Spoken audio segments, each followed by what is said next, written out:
On a une politique de jeunesse. On a un centre pour la jeunesse qui s'occupe de la jeunesse dans toutes ses dimensions d'ailleurs. Alors, mais dans cette politique de jeunesse, il y a un aspect, c'est les stages que nous offrons.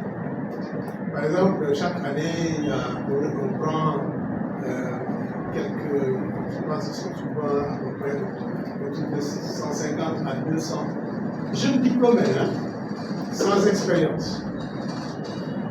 Alors, la seule différence, ce sera bien sûr les besoins.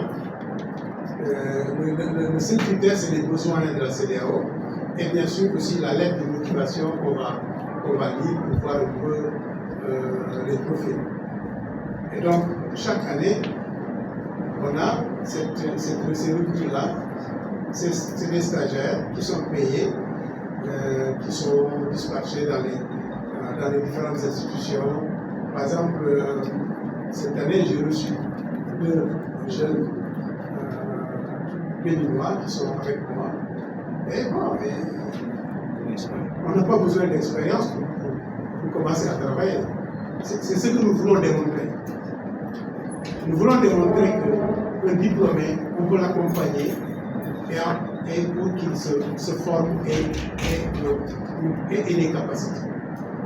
Et nous faisons ça. Nous avons un programme de volontaires dans lequel on a, par exemple, Linda qui m'accompagne ici, vient de ce projet-là. Il a fait les différentes étapes, stagiaire, ensuite volontaire. Donc, ce sont des programmes qui sont là, qui nous permettent d'avoir la jeunesse dans nos institutions et dans nos représentations. Merci. Merci à vous, ambassadeur Amadou Diom et M. John Godomdossou. Nous sommes maintenant à la fin de notre panel.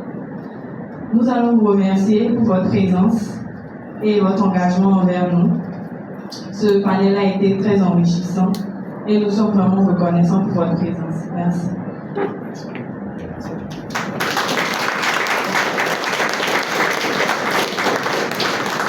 C'est moi qui vous remercie. Sincèrement, il y a une certaine qualité dans cette salle et je vous souhaite le meilleur.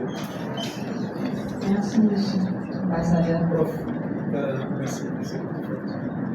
Morgane, merci. Merci à vous. Nous allons à présent nous diriger vers la salle de photographie pour faire des photos avec l'ambassadeur et monsieur John.